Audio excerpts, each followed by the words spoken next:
રસ્તામાં જે ભવ્ય સ્વાગત અને આશીર્વાદ આપ્યા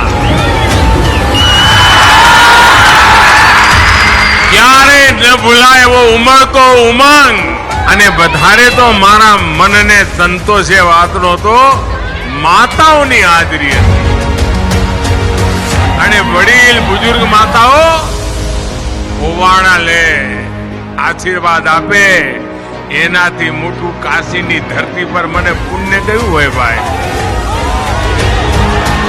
ગુજરાત અને ભાજપ આ બંનેનો અતૂટ નાતો છે, અતૂટ નાતો. અને આ નાતો, આ રિશ્તા એ તો દિલનો પ્રેમ છે, પહેલા દિલનો પ્રેમ.